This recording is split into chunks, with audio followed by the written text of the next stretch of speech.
बिस्मिल्लाहिर्रहमानिर्रहीम। अकायद कोर्स की किस्त नंबर 3 आपके ग्रुप में पेश की गई है। इसके अंदर सबसे पहला जो अहम मसला अल्लाह ताला की ज़ात व सिफ़ात के हवाले से है वो ये है कि अल्लाह ताला जिस्म यानी ये जिस तरह हमारा जिस्म है इससे पाक है। जहत यानी एक ख़ास जैसे दाएं बाएं इस तरह जहत होती है, अल्लाह ताला इससे भी पाक है। मकान यानी किसी ख़ास जगह से, इसी तरह शक्ल व सूरत और हरकत व सुकून सबसे पाक है। यानी यूँ समझ ले कि जिस तरह हमारी हरकतें हैं, हमारा जो है वो जिस्म है, जिस तरह हमारे अफ़आल हैं, अल्लाह ताला इससे पाक है। यानी कुरान पाक के अंदर जो अल्लाह ताला ने देखने का कहा, अल्लाह ताला के दीगर जो ऐसे बज़ाहिर लगता है कि आज़ा का जिक्र है, उसमें हकीकी तौर पर देखना सुनना नहीं है जिस तरह हमारे हैं, बल्कि ये अल्लाह ताला ने अपने इल्म व कुदरत, अल्लाह ताला जो समी व बसीर है, ये उस एतबार से है कि वो हर चीज़ को जानता है, हर चीज़ के बारे में उसको इल्म है। ऐसा नहीं कि अल्लाह ताला की माज़अल्लाह आँखें हैं या अल्लाह ताला के हमारे तरह कान हैं, ऐसा नहीं है। चूँकि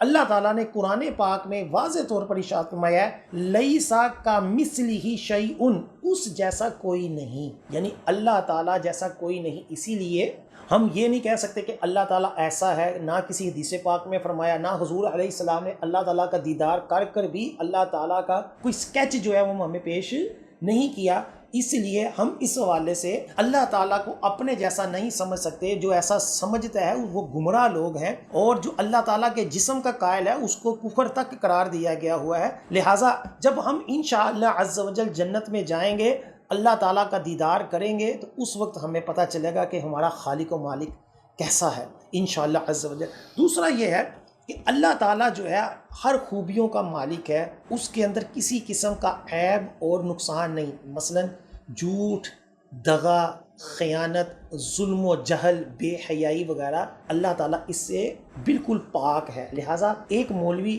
जिसको कई फ़िरके वाले मानते हैं, उसने ये शोशा छोड़ा कि अल्लाह ताला झूठ बोल सकता है, अल्लाह ताला झूठ बोल सकता है। यक रोज़ी में इस्माइल देलवी ने ये बातिल अकीदा जो था ये पेश किया कि अल्लाह ताला झूठ बोल सकता है, और दलील ये दी कि अगर अल्लाह ताला झूठ नहीं बोल सकता और बंदे बोल सकते हैं तो बंदों की कुदरत जो है वो अल्लाह ताला से माज़अल्लाह भर गई। इसलिए अल्लाह भी झूठ बोल सकता है लेकिन वो बोलता नहीं है या बोलेगा नहीं। तो इसका जो है ना वो रद्द उलमा कराम ने किया, और इससे पहले अकायद की किताबों में भी ये मसला वाज़े मौजूद है कि जो भी ऐब वाली चीज़ होती है अल्लाह ताला के तहत कुदरत नहीं, वो इस काबिल नहीं कि वो कुदरत के अंदर आए। क्योंकि अगर माज़अल्लाह ये कहा जाए कि अल्लाह ताला झूठ बोल सकता है तो फिर तो माज़अल्लाह और भी कई गुनाह जो होंगे उसके बारे में भी कहा जाएगा कि माज़अल्लाह अल्लाह ताला बदकारी कर सकता है, अल्लाह ताला शराब पी सकता है, माज़अल्लाह माज़अल्लाह। फिर तो आगे बात चलते चलते यहाँ तक आ सकती है कि अल्लाह ताला चाहे तो कोई और खुदा भी पैदा कर सकता है। तो यूँ जो चीज़ें बातिल हैं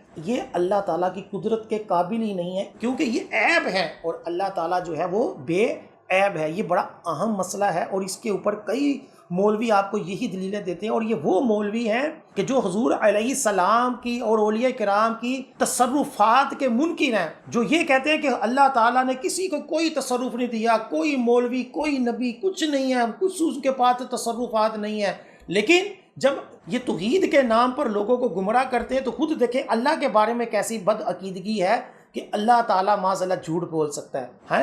अल्लाह ताला लोगों को, अपने प्यारों को, अपने नबियों को तसर्रुफात नहीं अता फरमा सकता, माज़अल्लाह इनका ये अकीदा है, लेकिन अल्लाह ताला झूठ बोल सकता है। ये देखें कैसे उल्ट है।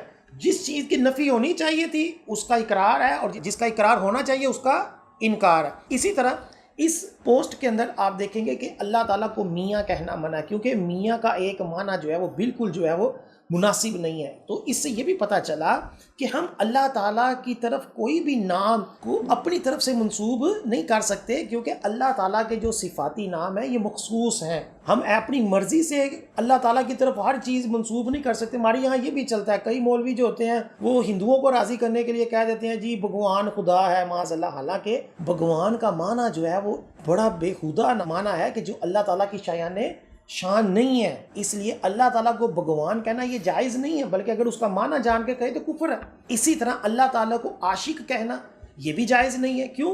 क्योंकि इश्क जो होता है ये किसी चीज़ जैसे मोहब्बत के अंदर जो शिद्दत आए उसको इश्क कहा जाता है, اور اللہ تعالیٰ معاذ اللہ اس عیب سے پاک ہے کہ کسی چیز کے اس کے اندر شدت آئے، ایسا نہیں ہے۔ جیسا کہ ہمارے اندر ہے نا کہ طبیعت میں کمی پیشی ہوتی ہے، اللہ تعالیٰ کی ذات اس سے پاک ہے کہ اللہ تعالیٰ کی ذات کے اندر جو ہے وہ کسی چیز کی شدت آ جائے، ایسا نہیں ہوتا۔ اللہ تعالیٰ ہاں کسی چیز کے اوپر غضب فرماتا ہے تو یہ ایک الگ مسئلہ ہے، اس کا مطلب یہ نہیں کہ اللہ تعالیٰ جو ہے اس کی بھی کیفیت ہماری طرح ہے، ایسا نہیں ہے۔ لہٰذا کوئی بھی شے جو ہوتی ہے ہم اپنے پاس سے منسوب نہیں کر سکتے۔ ہمارے یہاں توحید کے باتوں میں آ کر کئی چیزیں ایسی کہہ دی جاتی ہیں کہ جی یہ بس اللہ ہی ہے۔ جیسے میں مثال دیتا ہوں، غوث، اس کا ایک معنی ہوتا ہے فریاد رس۔ تو اب کئی کہتے ہیں جی غوث صرف رب کی ذات ہے، حالانکہ غوث مطلب جو ہے یہ اللہ تعالیٰ کے صفاتی ناموں میں سے نہیں ہے۔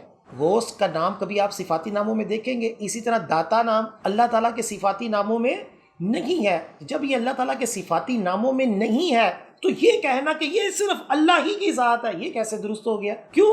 کیونکہ غوث جو ہوتا ہے یہ فریاد رس ہے، اور اللہ تعالیٰ کی عطا سے فریاد رسی کئی لوگ کرتے ہیں، کئی محکمے جو ہیں وہ لوگوں کی فریاد رسی کرتے ہیں، ان کی مدد کرتے ہیں۔ تو اب کیا معاذ اللہ یہ شرک ہو جائے گا؟ اسی طرح داتا کا ایک معنی لغت کے اندر واضح ولی درویش لکھا ہوا ہے، تو کیا جو بھی درویش یا سخی ہوگا وہ معاذ اللہ اس کو داتا کہنا شرک ہو جائے گا؟ ایسا نہیں ہے۔